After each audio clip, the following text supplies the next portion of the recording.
সুতরাং স্পষ্ট ভাষায় বলে দিতে চাই, এই পৃথিবীর কোন কুলাঙ্গার যদি আল্লাহর 30 পারা কোরআন মহিমান্বিত গ্রন্থের কোন অপমানিত করবার চেষ্টা করে, এই পৃথিবীর কোন মুসলমান জীবিত থাকতে তাকে বেঁচে থাকার অধিকার দিবে না। বাংলাদেশের সরকার প্রধানের কাছে জোর দাবি জানাবো, যদি কোন কুলাঙ্গার কোরআনের অপমান করবার চেষ্টা করে তার সর্বোচ্চ শাস্তি মৃত্যুদণ্ড দিতে হবে, মৃত্যুদণ্ড দিতে হবে। কোন সন্দেহ আছে? কোন সন্দেহ আছে? রাজনৈতিক বক্তব্য দিলাম না কোরআনের প্রতি ভালোবাসা দেখাইলাম? বলেন, কোরআনের প্রতি ভালোবাসা দেখাইলাম কিনা? কোরআনের প্রতি আপনাদের অন্তরে ভালোবাসা আছে না নাই? আছে না নাই? বলেন, আছে না নাই? এই কোরআনের বিরুদ্ধে ষড়যন্ত্র করেছিল 1500 বছর আগে আবু জাহেল, আবু লাহাব, উতবা, শাইবারা, ওয়ালিদ ইবনে মুগীরারা। আজ পর্যন্ত পৃথিবীর প্রান্তে প্রান্তে কোরআনের দুশমন রয়েছে। এই কোরআনের ভিতরে আল্লাহর বিধিবিধানের কথা সমাজে বললে, মসজিদের মিম্বর থেকে বললে ইমামের ইমামতি থাকে না, খতিবের খেতামতি থাকে না। সমাজের ক্ষমতাধররা খতিবের গলা চিপে ধরবার চেষ্টা করে। স্পষ্ট বলি, যেই কোরআনের তেলাওয়াত শুনলে মানুষের ঈমান বেড়ে যায়, সেই কোরআনের বিধিবিধানের কথা মানতেই হবে, মানতেই হবে।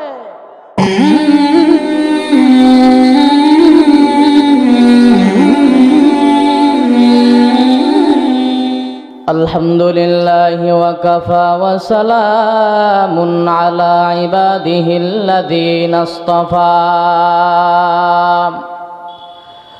أما بعد فأعوذ بالله من الشيطان الرجيم. بسم الله الرحمن الرحيم. إنا نحن نزلنا الذكر وإنا له لحافظون. وقال رسول الله صلى الله عليه وآله وسلم إن الله يرفع بهذا الكتاب أقواما ويدع به آخرين، أو كما قال عليه الصلاة والسلام.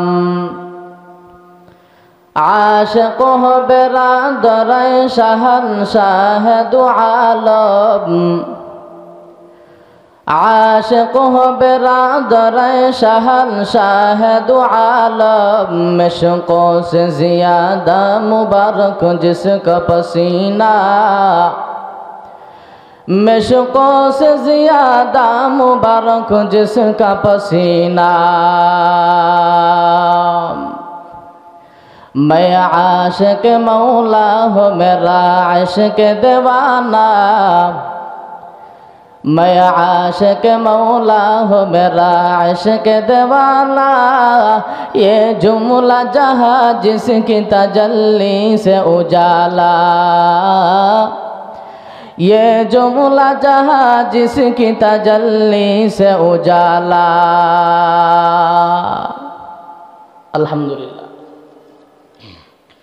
মারকাজুল কোরআন হাফেজিয়া মাদ্রাসা কর্তৃক আয়োজিত আজকের ইসলামী মহাসম্মেলন, উক্ত সম্মেলনের শ্রদ্ধাভাজন সম্মানিত সভাপতি, আমার সামনে উপবিষ্ট অত্র এলাকার আশিকিন জাকিরিন মুহিব্বিন মুরব্বিয়ানে ইজাম, কলেজার টুকরা ছাত্র ভাইয়েরা, সময় অত্যন্ত কম, সরাসরি আলোচনার ভিতরে ঢুকে যাচ্ছি। আমার তিলাওয়াতকৃত আয়াতের ভিতরে আল্লাহ তাআলা বলেন, ইন্না নাহনু নাযালনা যিকরা ওয়া ইন্না লাহু লাহাফিজুন। আল্লাহ বলেন, আমি এই 30 পারা কোরআনকে নাজিল করেছি এবং 30 পারা কোরআনের হেফাজতের জিম্মাদার আমি আল্লাহ। বলেন, কোরআন কার? জোরে বলেন, কোরআন কার? কোনো সন্দেহ আছে? নাজিল করেছেন কার উপরে? মহানবী মুহাম্মদুর রাসূলুল্লাহ সাল্লাল্লাহু আলাইহি ওয়াসাল্লামের উপরে। আচ্ছা বলেন তো দেখি, এই কোরআন নবী মুহাম্মদের উপরে নাজিল করে আল্লাহ তাআলা ভালো করেছেন না খারাপ করেছেন? যথেষ্ট পরিমাণে ভালো করেছেন। যদি মহানবী মুহাম্মদুর রাসূলুল্লাহর উপরে 30 পারা কোরআন নাজিল না করে ১৫০০ বছর আগে কোনো রাষ্ট্রনায়কের উপরে কোরআন নাজিল করত? আচ্ছা বলেন তো দেখি, আমাদের দেশের রাষ্ট্রনায়কদের চরিত্র কতটুকু ভালো? আমাদের দেশের রাষ্ট্রনায়করা তারা হয়তো চোর হয়, নয়তো বাটপার হয়, নয়তো লুটতরাজ হয়, নয়তো চাঁদাবাজ হয়। কথা ঠিক? জোরে বলেন কথা ঠিক? যদি কোনো চোরের উপরে আল্লাহ এই কোরআনের জিম্মাদারি দিতেন, আর সেই চোর বলতো, আরে আমি তো চুরি করি, আমি নিজেই তো একটা চোর, কোরআনের ভিতরে চোরের বিরুদ্ধে আয়াত আছে, সুতরাং আমার বিরুদ্ধে আয়াত থাকবার কারণে তখন ওই তৎকালীন সময়ের রাষ্ট্রনায়ক বলতো তার প্রহরীদেরকে, এই কোরআনের ভিতরে আমার বিরুদ্ধে আয়াত আছে, আয়াতগুলো কেটে দাও। তখন চোরের বিরুদ্ধে আয়াতগুলো কেটে দেওয়া হতো। বিপরীতে এরপরে যদি আবারও অন্য কোনো রাষ্ট্রনায়ক আসতো, আগেরটা চলে গেলে, সেটা হলো চাঁদাবাজ। সেটা হলো কি? কোরআনে চাঁদাবাজের বিরুদ্ধে আয়াত আছে না নাই? জুড়ে বলেন, কোরআনে চাঁদাবাজের বিরুদ্ধে আয়াত আছে না নাই?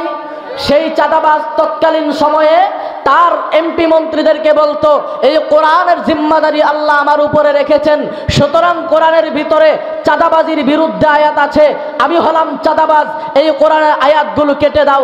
তখন ওই আয়াতগুলো কেটে দেওয়া হতো।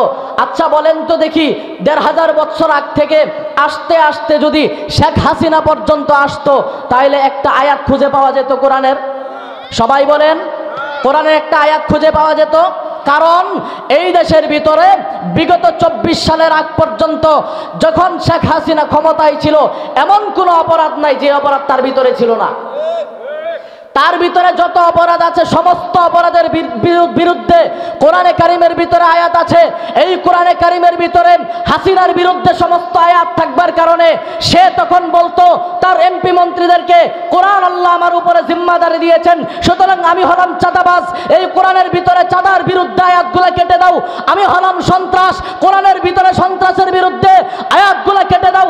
আমি হলাম রাহাজানিকুর, আমি হলাম একজন চরিত্রহীনা নারী, আমি হলাম এই সমাজের মানুষের আমানতের খিয়ানতদার, সুতরাং আমানতের খিয়ানতের যত আয়াত আছে সমস্ত আয়াতগুলো কেটে দাও। কাটতে কাটতে আজকে পর্যন্ত 2025 পর্যন্ত কোরআনের বিসমিল্লাহর বা থেকে শুরু করে নাসের সিন পর্যন্ত একটা অক্ষর খুঁজে পাওয়া যেত না।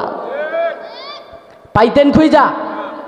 এই কারণে আল্লাহ এই কোরআনকে নাজিল করেছেন মহামানব মহানবী মুহাম্মদুর রাসূলুল্লাহর উপরে নাজিল করে আল্লাহ ঘোষণা দিয়েছেন, ইন্না নাহনু নাযালনা যিকরা ওয়া ইন্না লাহু লাহাফিজুন। আল্লাহ বলেন, রে গোলাম, এই 30 পারা কোরআনকে আমি আল্লাহ নাজিল করেছি।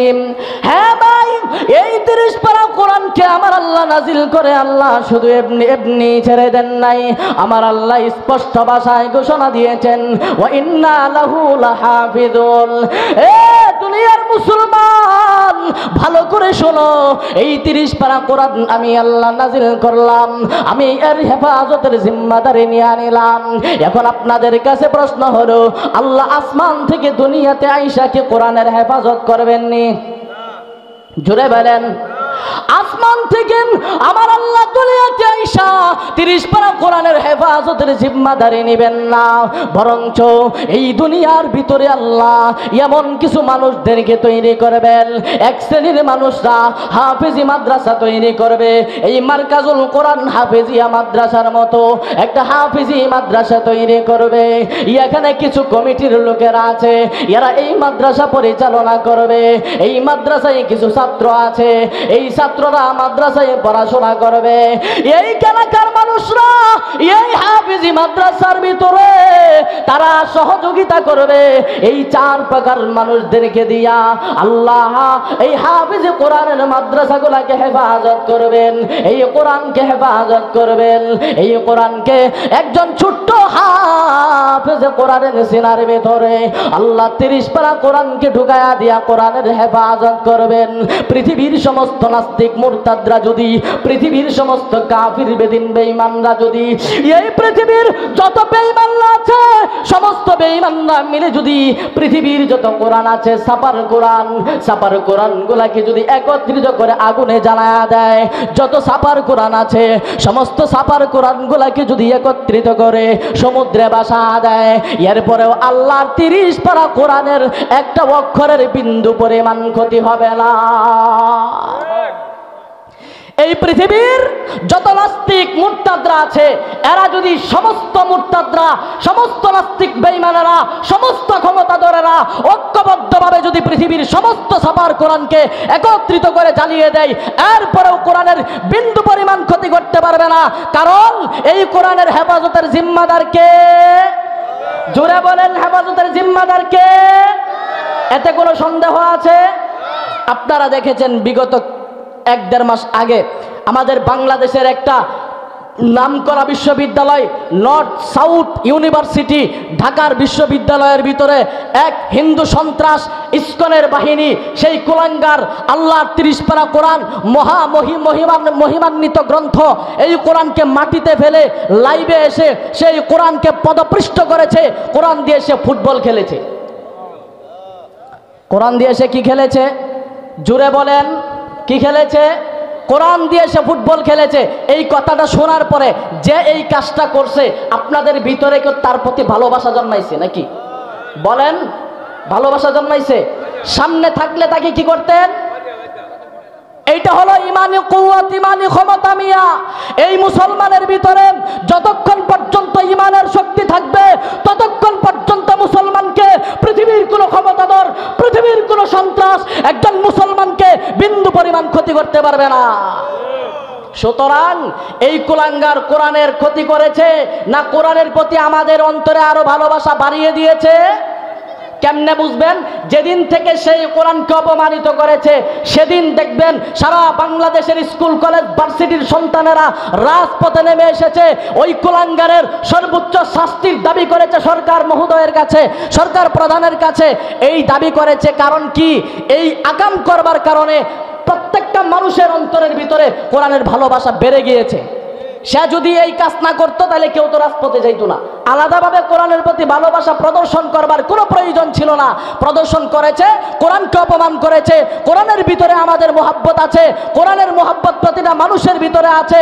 সুতরাং স্পষ্ট ভাষায় বলে দিতে চাই, এই পৃথিবীর কোনো কুলাঙ্গার যদি আল্লাহর 30 পারা কোরআন মহিমান্বিত গ্রন্থের কোনো অপমানিত করবার চেষ্টা করে, এই পৃথিবীর কোনো মুসলমান জীবিত থাকতে তাকে বেঁচে থাকার অধিকার দিবে না। বাংলাদেশের সরকার প্রধানের কাছে জোর দাবি জানাবো, যদি কোনো কুলাঙ্গার কোরআনের অপমান করবার চেষ্টা করে তার সর্বোচ্চ শাস্তি মৃত্যুদণ্ড দিতে হবে, মৃত্যুদণ্ড দিতে হবে। কোনো সন্দেহ আছে? কোনো সন্দেহ আছে? রাজনৈতিক বক্তব্য দিলাম না কোরআনের প্রতি ভালোবাসা দেখাইলাম?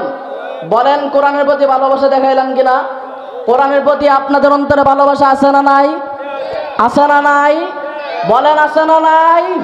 এই কোরআনের বিরুদ্ধে ষড়যন্ত্র করেছিল 1500 বছর আগে আবু জাহেল, আবু লাহাব, উতবা, শাইবারা, ওয়ালিদ ইবনে মুগীরারা। আজ পর্যন্ত পৃথিবীর প্রান্তে প্রান্তে কোরআনের দুশমন রয়েছে। এই কোরআনের ভিতরে আল্লাহর বিধিবিধানের কথা সমাজে বললে, মসজিদের মিম্বর থেকে বললে ইমামের ইমামতি থাকে না, খতিবের খেতামতি থাকে না। সমাজের ক্ষমতাধররা খতিবের গলা চিপে ধরবার চেষ্টা করে। স্পষ্ট বলি, যেই কোরআনের তেলাওয়াত শুনলে মানুষের ঈমান বেড়ে যায়, সেই কোরআনের বিধিবিধানের কথা মানতেই হবে, মানতেই হবে। কষ্ট লাগে? জোরে বলেন, কষ্ট লাগে? কোরআনের প্রতি ভালোবাসা আছে তো? অবশ্যই আছে। না থাকলে এখানে এতক্ষণ বসে থাকার কোনো দরকার ছিল না।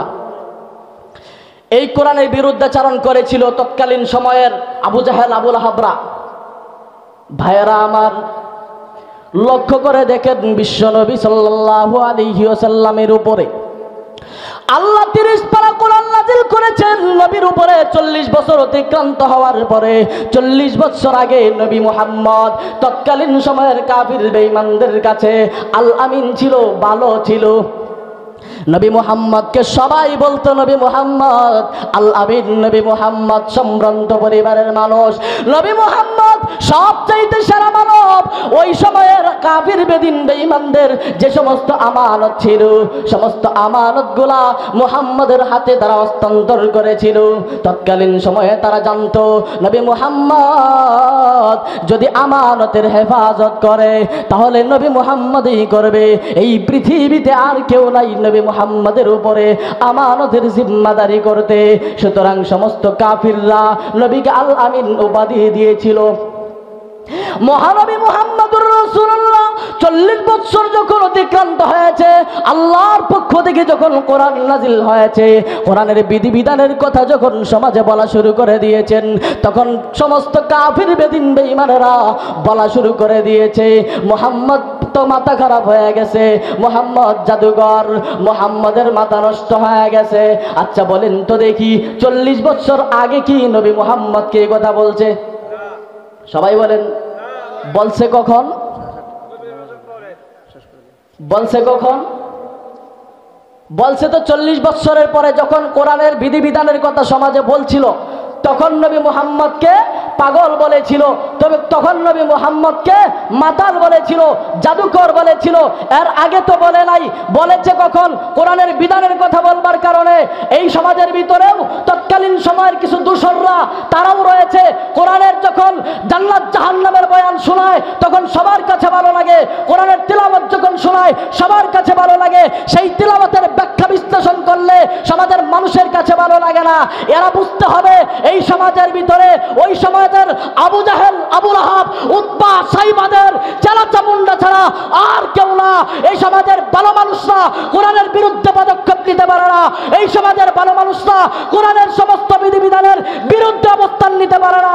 সুতরাং পরিপূর্ণ মুমিন হতে গেলে কোরআনের প্রতিটা বিধানকে শ্রদ্ধা জানাতে হবে, ভক্তি জানাতে হবে। আল্লাহ রাব্বুল ইজ্জত ওয়াল জালাল আমাদের সবাইকে কোরআনের প্রতি ভালোবাসা নিয়ে সমাজে বিচরণ করবার তৌফিক দান করুন। ইন আসাবতু ফামিনাল্লাহ ওয়া ইন আখতাতু ফামিন্নী ওয়া মিনাশ শাইতান। আসসালামু আলাইকুম ওয়া রাহমাতুল্লাহ।